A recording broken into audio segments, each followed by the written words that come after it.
Friday, November 23rd. Will be probably my last update for a while. I am switching cities and I'm not able to take the system with me quite yet. So there might be a different version of this system at the next place I'll be living at, but don't quite know yet. So everything, the lettuce has all bolted, which I was fully expecting to happen, but I just didn't expect it to bolt quite like it did. This one here that you see broken off, it actually grew up and somehow got a kink in it, and it was pushing against the light and busted off. So I just broke it right off and threw it in the garbage. And then some of this stuff is actually growing together. And oh yeah, the other issue I'm having, because my light is too close, is the actual plants are growing into the lights. So, lettuce is all bolted. Unfortunately, I'm not going to be able to collect seed off of it. I just don't have time. But yeah, that's kind of what it looks like when you pull it all down. So, and the two parsley plants, flat-leaf parsley, this one here I moved.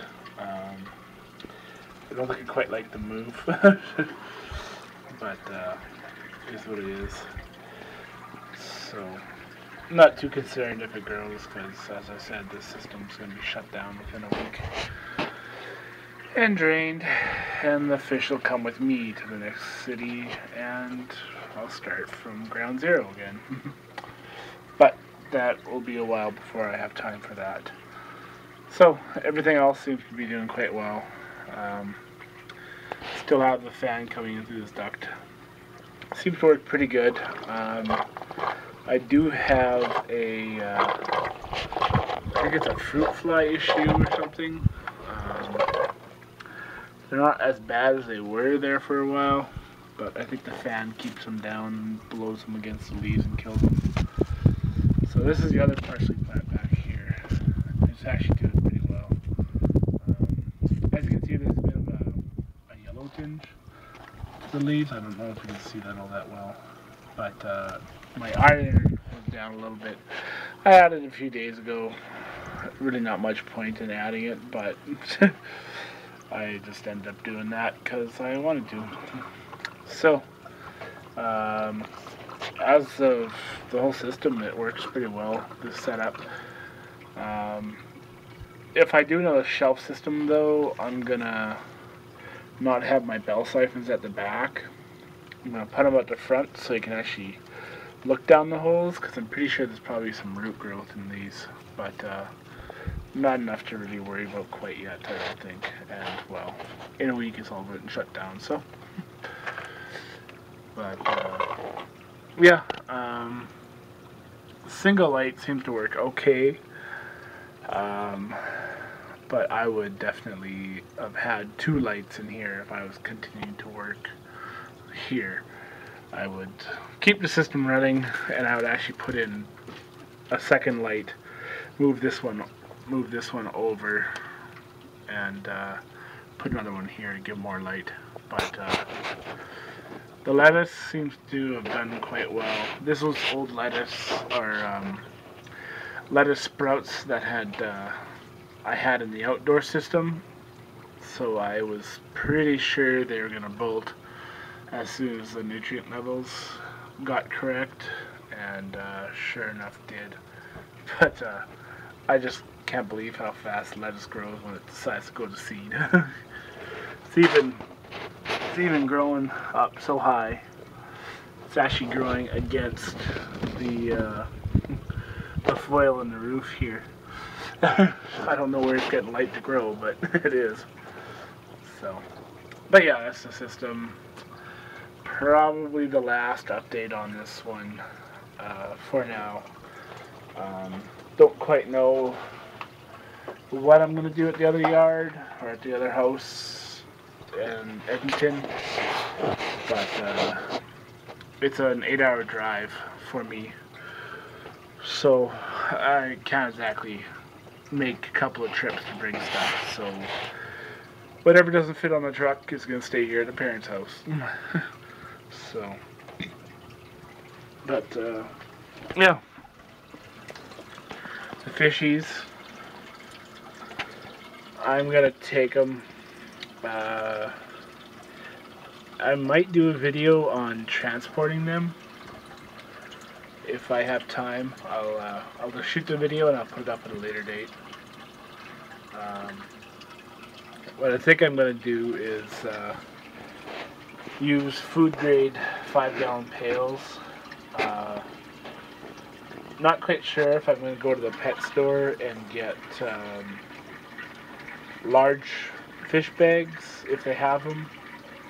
If not, I'll get food grade buckets with lids and drop an airline inside through the middle and just run it off the inverter on the truck as I drive up there, just to keep the aerator going.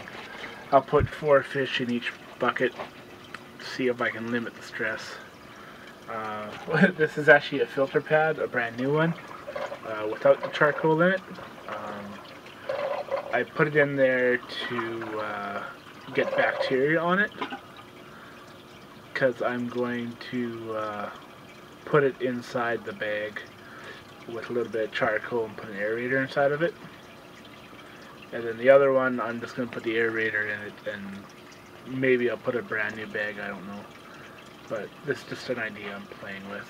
I don't know if it'll make any difference, but we'll see. So yeah,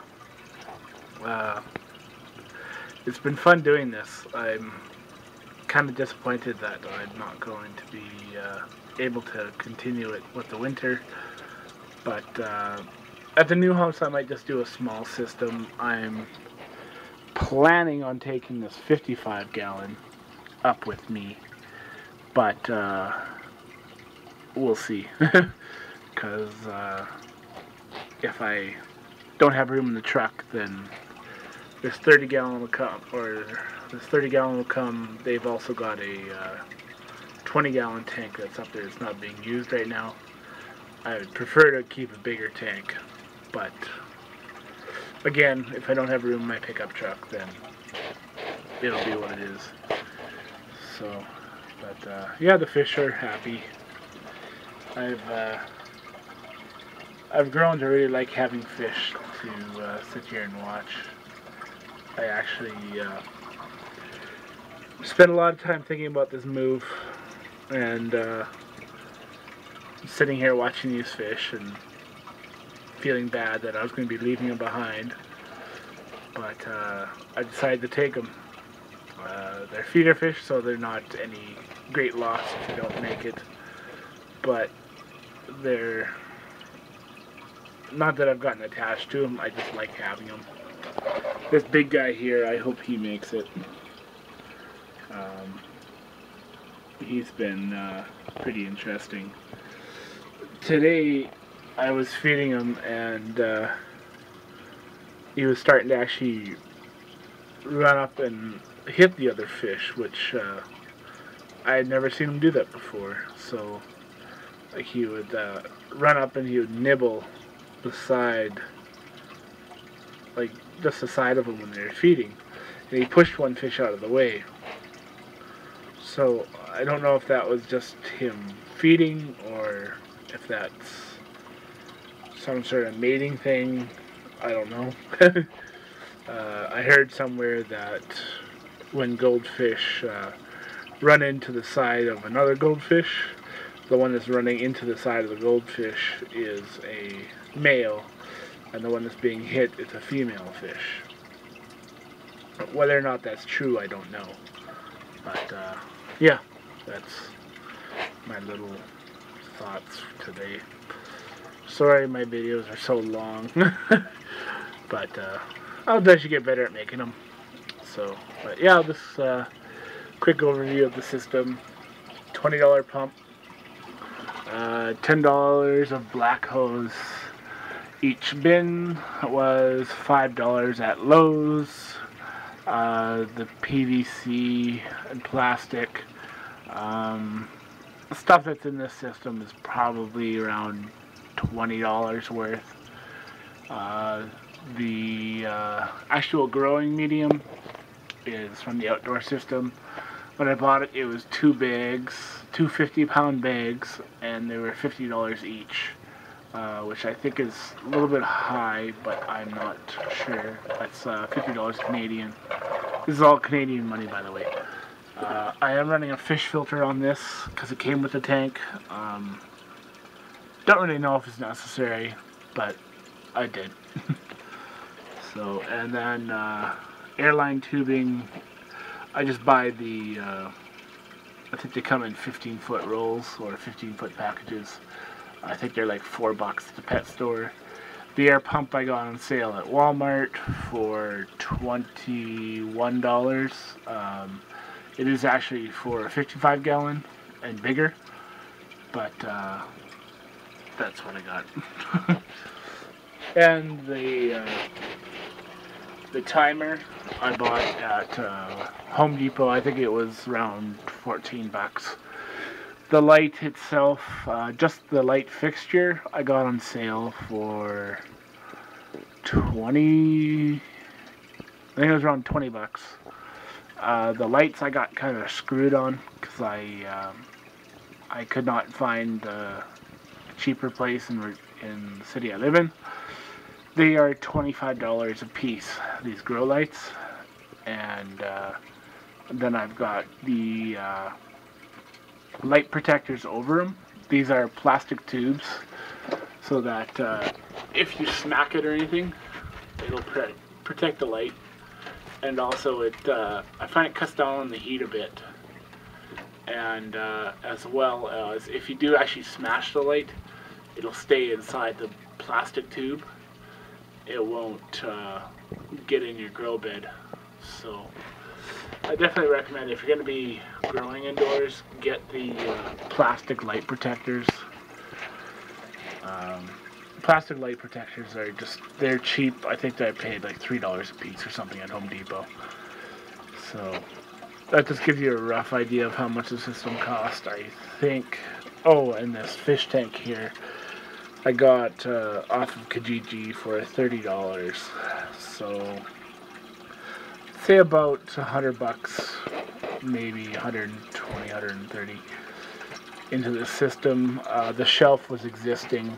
It's an old 2x4 shelf I actually made when I was a kid for starting plants. So I took it apart and moved everything around, reinforced it, beefed it up, and then painted it with paint I bought at the at one of our paint supply places. It was a mist tint, so I paid $5 for a 1-gallon pail, I guess is what the American measurements would be. So yeah, I would say if you're gonna budget for a system sort of this size, 29-gallon tank, if you can get a tank on a good price, you can do it for about $200. But you gotta watch your Kijiji or Craigslist, or we have many used product sites out there. Just watch them. You'll find a good deal on a fish tank eventually. I wouldn't go out and buy a brand new tank for a system like this, because it's just really not necessary unless you want a custom tank and you're going to have this thing in a living room or somewhere where you're going to see it, or you want it to look nice. So, but that's about it. Sorry this video is so long. It's going to be kind of sad not to have this, but I'll probably have something else at the other place. So, talk to you guys later.